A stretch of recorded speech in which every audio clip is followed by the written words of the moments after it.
د پاکستان پوځ د بلوچستان د ژوب ولسوالۍ په سمبازه سیمه کې د عملیات پر مهال 33 وسلوال وژلي دي. پوځ ویلي چې وژل شوي کسان د هند نیابتي ډله او خوارج دي. د پاکستان لومړي وزیر شهباز شریف د پوځ عملیات وستایل او ټینګار وکړ چې د وسلوالو پر ضد باید کلک ګامونه واخیستل شي ترڅو هیواد کې امنیت ټینګ شي. همداراز په باجوړ کې قبایلو ته خبرداری ورکړل شوی چې له سیمې د وسلوال وباسي یا سیمه خالی کړي څو امنیتي ځواکونه عملیات ترسره کړي.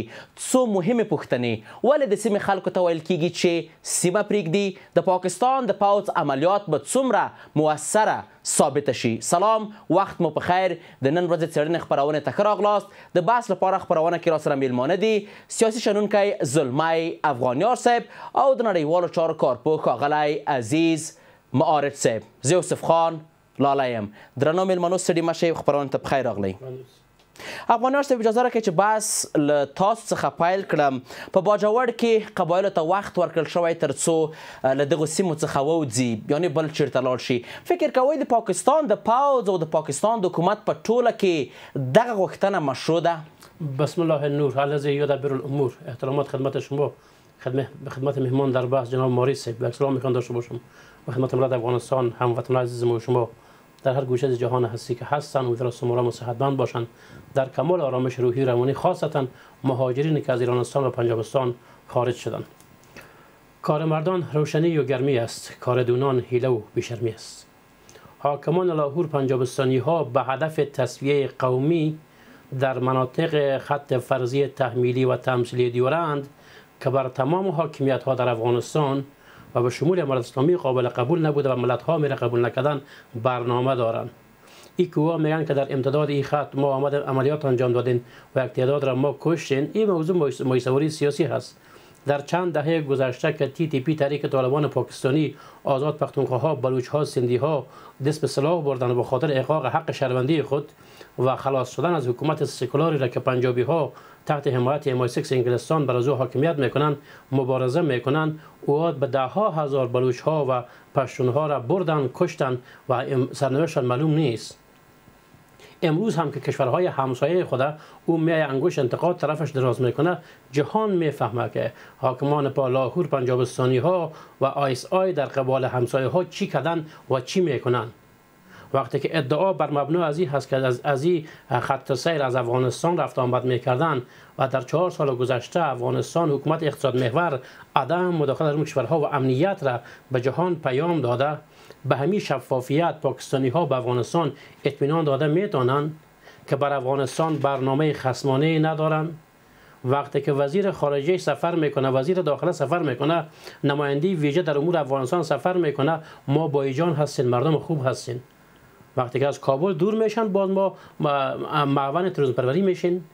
خود جهان میفهمه که در مقابل دلار پنجابستانی ها از همه چیز خود میگذرن و با این اقتصاد ورشکسته که فعلا دارن، هر پنجابستانی بیش از 1 میلیون کلدار و قرضدار هستند از بانک جهانی و از چین و کشورهای دیگه.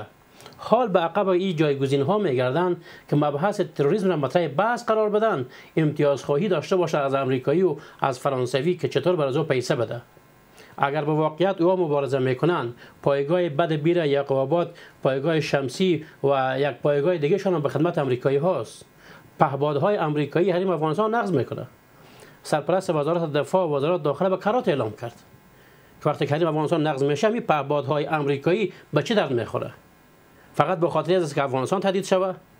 چرا با اردوی منظمی که میگه ما دارین و استخبارات شبکه‌مان که ISI است میگه بسیار فعال هست، شما در مقابل گروه های مسلح آزادی خواه و کسایی که احقاق حق شهروندی خود میخواد داشته باشه چرا استفاده نمیکنید؟ پوښتنه هم دغلته ده چې کله چې دوی وایي چې موږ یو پیاوړی پوځ لرو، بل لوري ته پر دې باندې عملیات هم کیږي او حتی تر دې چې په یوه ورځ کې 33 کسان هم وژل کیږي. حکومتداریشان پوشالی است. وقتی که 80 و چند سال قبل MI6 انگلستان پنجابستان را ایجاد کرد با همکاری روسیه، رئیس استخبارات انگلستان 5 الی 6 سال استخبارات را مدیریت کرد و حال هم هر رئیس ستاد ارتشش، هر جنرالش پاسپورت انگلیسی داره. آیا شما فکر میکنین که حکومت پاکستان حکومت مستقل هست؟ طبعا که چنین نیست. ډیره مننه. تاسو بیرته راګرځم. مارټ صاحب، دغه کوم عملیات چې ترسره شوي دي د پاکستان لومړي وزیر شهباز شریف هم ستایلی دي کوم چې خاص کار په بلوچستان کې ترسره شوي دي. آیا د پاکستان دغه عملیات مشروع دي ستاسو لاندې؟ مننه. زم لومړی تاسو ته ګران مېلمه افغانیان صاحب ته، تاسو حکام کرام ته، کارونکو ته سلام احترامات وړاندې کوم. ګوره، پاکستان بهرنی او کورنی سیاست دوی په خپله په لاس کې نه ده د چارواکو. دا د غرب او د غربي نړۍ په لاس کې ده، خصوصا بهرنی سیاست مطلق، کورنی هم. دا چې پنجابیان بیا خپل هوښیار دي، د خپلو ګټو دپاره بعضې هلې ځلې کوي، هغه بیا بل بحث ده. دغه ډلې تپلې جوړول ټول د خپله د آیسای کار ده او آیسای جوړ کړي. خپله وزیر دفاع په صراحت باندې اوس 3 لسیزې موږ ترهګرې ډلې حمایت کولې د غرب او د امریکا او د انګلیس دوی لپاره. واضح په صراحت ویل دا موږ اشتباه کړې. همداسې پرویز مشرف هم یو وخت کې ډېرې افشاګریانې کولې، بعضې خبرې وکړې، هماغه اوس یې دا دلته قایدم کو، مریض ماندې مریض یې کو، مړ یې کو، هر څه چې وسول. حمید ګل واضح ویل زموږ چیف افسر په واشنګټن کې ټاکل کېږي، په همغه باندې هغه هم ورک شو. بېنظیر بوټو یو وخت کې یو څه افشاګریانې بعضې خبرې وکړې، لږ هلې ځلې کوي زه پاکستان جوړوم، دا او دا په عام نظر کې څومره کړه. دا اوس عمران خان چې یو وخت کې راجګ شه، د ده باندې غوته څه بعضې کارونه ترسره کړي. هغه چې کله له روس او چین سره اړیکې جوړ کړه، چین سره رابط جوړ کړه، دغه پانګونه جذب کړل، 2 میلیارډ په ګوادر کې یورانیم غني کولو مسایل جوړ کړل، او دغه ترور بیل دا سرویس منګولې چې چیرته ورسېده. او هغه د افغانستان د سولې مسایل د طالبانو پر اړه کې دغه کومکونه وکړل، مرستې وکړل. کو په صورت هغه زندان ته لاړ، اوس هغه بیرته زندان راوځي.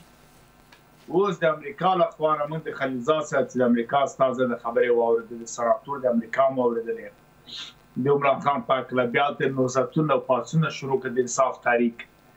په پاکستان کې هر عمل چې کېږي خپله پنجابیان نه مخې ته کوي، نه یې راولي چې پنجابیان او څه کار وکړي. یو پښتون یا یو بل قوم بلوچ او څوک راولي په راس کې کوي، په هغه باندې عملي کوي. ځکه پنجابیان که دا کار وکړي هلته بیا مسایل له هند سره مطرح کېږي. نو دا وجه ده چې اوس عمران خان ته بیا ضرورت هغه ده څو وخت چې بندي وایستا سوی هم ده، پوه هم څه یو وخت په میدان کې په منځ کې مبارزه کوي، نو څه خبرې وکړي حتی ویې ویشته به ورې خو داسې مشکلات شته، موږ زور لرو، خپل کنټرول لرو. دی اوس بیرته راځي، دلته راځي. دوی چې دغه ترهګرې ډلې تپلې بلوچانو، تحریک نور، ټي ټي پي او دا راځي شوي وو، دا یوازې دغه دپاره و دې ته بودیجه او تخصیص و عایشه او سلا او احاطه په همدې ورکول کېدله بهر نه، چې چینایان پرې نه دي سرمایه ګذاري وکړي په پاکستان کې، رانه نه وځي. هغه مرحله تقریبا اوس حل شول. دا وجه وه. اوس نو عمران خان راځي، هلته معلوم سي یا بلوچستان ازادۍ داسې اوازې دي، یو ملک جدا جوړوي، او یا دغه پښتانه له افغانستان سره لاک کېږي یا مستقل کېږي، یو تغییرات را روان دي. دا چې پنجابیان اوس هم ورخطا دي. ګوره دغه خپله پاکستان موږ وایو چې مثلا چودھري رحمت علي و علي جناح صاحب، لیاقت علي و ایوب خان و دا مطلقا دا د سنه پاکستان مطلقا لورد مومبټن راغی، دغه مځکې دغه جغرافیه د هر څه جوړ کړه، خلکشي یې کړه، ماده یې کړله.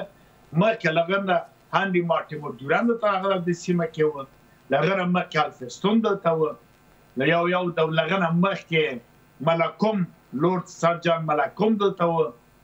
دغه هر یو راغلي دغه سیمې کنټرول کړي، جوړې کړي. دا یو واقعیت ده. د موږ جغرافیو کې مثلا مکمهان څه کول چې د موږ سرحدونه جوړول او سیستان دا یا ګولډسمیت څه کول چې دا فیصلې کول. دغه مومبټن یا لورد مومبټن دلته راغی، دغه پاکستان جوړ کړ. دلته بیا علي جناح چین د ګجرات په هند و، هغه لږ ډډې ته کاوه، خو موږ ته نیسه کوي. په اول کې باید افتخار پنجابیانو ته ورکړی وای، مګر وخت پسې ټول د لیاقت علي و، سید میرزا عبدالکریم و، او دغه طیب شاه و، عیسی خان و، دو کسانو د سیستم مختور په دوی پروژې عملي کولې.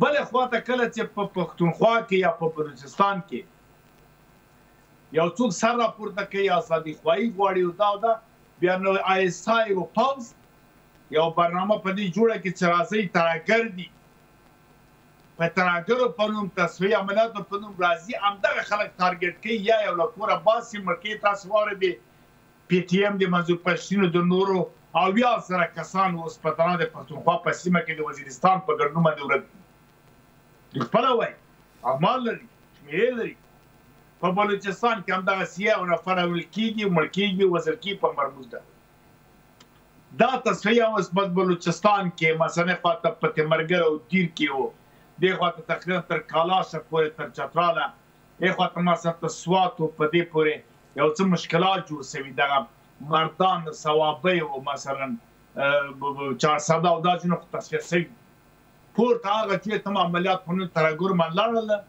چې ودرېږه دغه څوک چې سر پورته کوي هغه معلوم دغه تارګیټ او دا تارګیټ څوک دغه سیاسي احزاب کوي دوی ته وایي چې تاسو غونډې جوړې کړئ پیسې ورکړئ ګوره په هغه غونډه کې تقریبا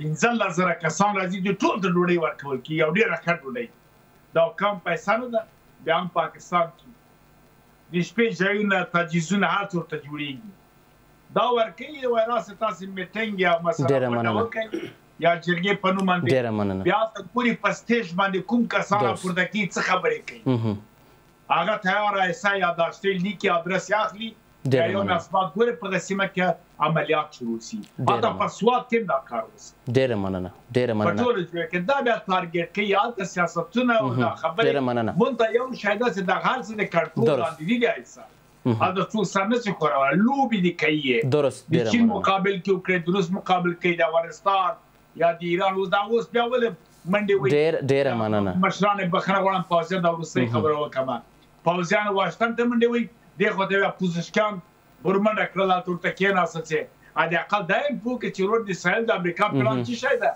راځي خپل ګټه سره وګورو خپل تاوان وګورو دوی بیا سره تفاهم کې هغه زی د پاکستان چارای پروژې اخلي مننه ترازی ته خپل کې مننه اوس هم عزتمن لیدونکو یو ولنډه دمه لرو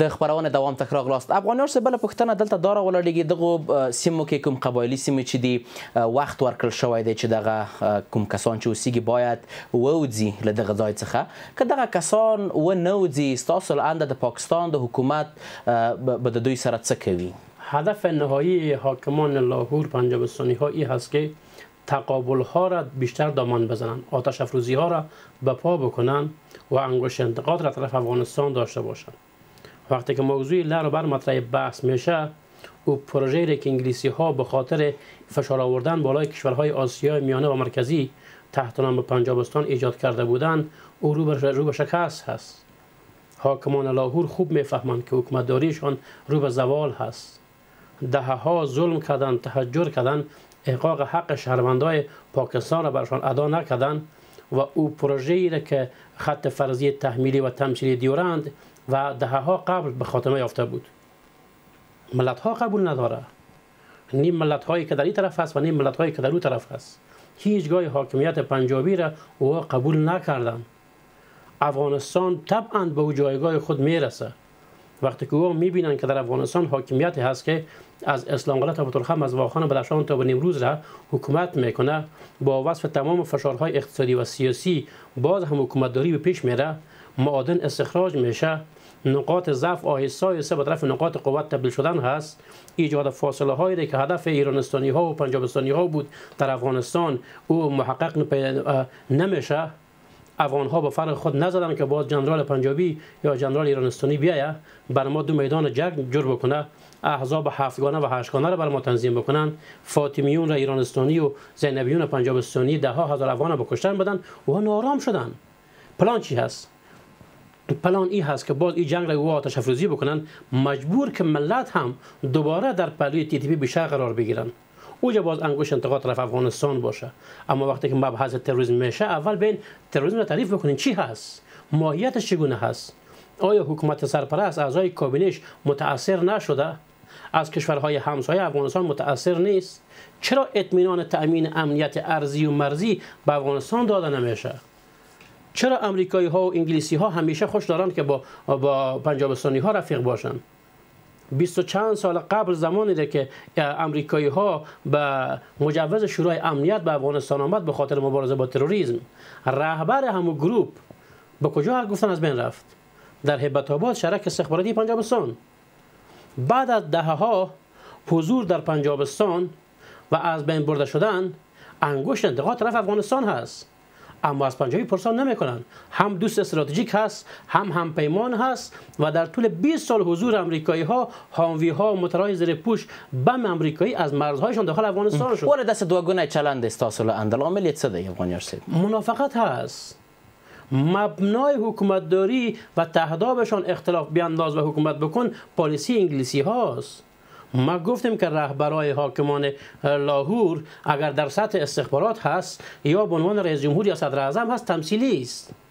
امریکایی ها او به حرکت در میارن و بدون گفته امریکایی ها و انگلیسی ها او استقلالیت ندارن. اگر می داشتن آیا صدر اعظمشان عمران خان که برای مردمشان آمده بود، او سفر میکنه روسیه میره همراه پوتین میبینه، وقتی که میان برای دوسیه سازی میکنن او رو به محبس میندازن. حال باز زلمه خلیلزاد میگه که او باید از محبس رها شوه، او میتونه که پاکستان را کنترل بکنه. او هم میفهمن وقتی که افغانستان الگوی مقاومت بر کشورهای منطقه و فرامنطقوی شده، چی در سوریه هست، چی در یمن هست، عراق هست یا در پنجابستان یا در کشورهای دیگه که تانستن افغانها امریکایی ها را با 47 کشور از افغانستان بکشن، خود طبعا تی تی پی هم میکاره میکنه، آزاد پختونخوا، بلوچ ها، سندی ها میکاره میکنه. وقتی که در کشور خود اوها کنترل کردن نمیتونن، به طرف مناطق مرزی میاین، مناطقی را که جزوی از حریم افغانستان هست. حتی مردمی که در این امتداد خط زندگی میکنن، زندگی، صحت، تحصیلشان ضرب صفر هست. نهادهای بین‌المللی میفهمن. وقتی که شما برین ببینید که او امکانات زندگی را که در لاهور هست، پنجابستانی ها آیا در امتداد خط فرضی تمثیلی دیورند مردم دارن، پشتون ها دارن. امروز بر از میگه اراضی رو شما خالی بکنین، تخلیه بکنین. فرق اردوی پنجابستان با صهیونیست‌ها چی هست؟ که صهیونیست‌ها امروز میگه که ما تمام اراضی غزه رو ما اشغال میکنین و جهان ساکت هست و هیچ چیز نمیگه. او کافر است در مقابل مسلمان او اقدام میکنه. شما خود مسلمان در مقابل ملت مسلمان خود چین عمل انجام میدین. پس فرق شما چی هست؟ پس یک پالیسی، یک پازل هست. از یک طرف امریکایی ها، انگلیسی ها، از طرف دیگه صهیونیست‌ها و از طرف دیگه ایجا حاکمان لاهور، از این طرف حاکمان تهران و در پهلوش ای اواخر هم جناب عالی تاجیکستان. چرا که کشورها افغانستان با ثبات اقتصادی سیاسی را در پهلوی خود قبول ندارن، بر خود چالش ایجاد میکنن و هدف نهایی ای هست که انگوش انتقادشان طرف افغانستان باشه. مننه. تاسو بیرته راګرځم افغانیار صاحب. مهارت صاحب بله پوښتنه دلته دا راولاړېږي دغه ډله چې اوس مهال د پاکستان له پوځ سره جنګیږي، د پاکستان لوري د فتنة الهندوستان نوم ورته ورکول کیږي، دا د څه په معنا دي؟ دلته فتنة الهندوستان د شان نسته د خپل د دې د بنیاد چای کړي خوای چې جنای کړه د ګجرات هند د پرویز مشرف پلان ټیلی راغلی د خپل ژوندون یو منطقه ده دلته د څنمي د بوټو د کورنۍ علي بوټو دی له دیجی راغلی دي دا ټول خپل د ټول دوام دي. تاسو وګورئ دا اوس پنوم د مهاجر قومي پارټي یو پارټي ده دا د واګه بندر ورته سم خلاص ده او غاټ ته لیکلي چې خراب باس هر هندو چې راځي ډېر غېږ توازیږي او دغه رهبر دغه پارټۍ ملتاف نومیږي الطاف حسین دلته په انګلستان کې ناست دغوی ته چې راځي غېږ وازیږي تابعیت هم ورکوي سهولت هر څه جوړوي. دې خوا د بېغیرته پښتنو ته زه وایم داسې ناست دي چې دوی له کوره افغان راباسي دوی غږ نه ورته کوي بیا چې ناست دا د ما خاوره ده زه آزاد یم زه افغان یم افغان وم افغان پاتې کېږم. خپل دوی چیزی پنجاب ته ویزا ورکړي نو مې فرمات یې خایده فرمات سما تا که رښتیا ته پاکستاني تا خاوره ده پنجاب ته ویزا ما ده څنګه او آیا هندوستان مهارت صاحب دومره په بخښنې سره آیا هندوستان دومره نفوذ لري په پاکستان کې چې دغه ډلې تمویل کړي یا هم ورته پیسې ورکړي یا سلا یا هر بل څه؟ هر څه کوي چې خود ته بازار نه پیږي بازار یو او ورته تاسو ته ګوره څو مخکې جنگ شروع سي د مینس کې امر تو سره کنه غلي سره ته موږ مسؤل په خاورې میانه او په ایران او په اوکران کې تاسو سکن فورا کې راځه دا جنگ کټول نه وڅو اسیا به ته وګورئ په داسې سره وکړلې دوه چې په دوه ساري ګوره کله نه د مدیر روان د واشنگټن ته کله سم مدیر روان د واشنگټن ته یو زی یو راځي ورتوای څوکې سم کوي هغه سیمه کنټرول پنجابی له هند هیڅ وخت نه جدا نه جدا کیږي هیڅ وخت دی په خاور کې نه جنگ وو مسه ټاګو ټکو سره کوي هغه وخت چې په 1950 یو کال کې جنگونه وو هغه جدا سیاسي موخې وي د بنگال جدا کېدل یا پاس د هند سره سرحدات معلومول دا ټول کنټرول جنگونه وو ورته ویل اهداف چې شریط ول چې د فردا کار بد وکړي هغه وخت تقاضا د ملتونو داسې و زینت ایجادول داسې و حکومت تثبیتول او بقا جوړ سرحد معلومول لپاره بازي وخت یو قرباني ورکول کیږي یو جنگ کیږي یو مصرف کیږي یو تلفات کیږي وخت د اصحاب پاک نیول کیږي دا بازي شرایط دي چې باید کار وسی اما بار دین وروسته خو دوی آرام ځوان کوي ټول جنگ تاسو ګره ټول بدبختی په کوم ځای کې ده غیر بلوچ غیر پښتون هر آفت هر مصیبت تاسو کی په دا میدان د جنگ هغه ټول آباد دي تاسو ورته په اسلام آباد او ډیلی فرق نشته برق گاز سولت کار اروپایی ځوان معیشت دیسکوتیک شراب هر څه موجود دي مثلا عیاشیخانه هیرامندی نور ټول شته هیڅ تکلیف نشته نوم د صاحب اسلام د فتوا ورکي ځکه زور د ډالر د قوت ډیره زیاته مننه و دا د اسلامي مملکت ډیره زیاته مننه ډیره زیاته مننه دا لپاره د مصیبت او بدبختی په دغه ځای کې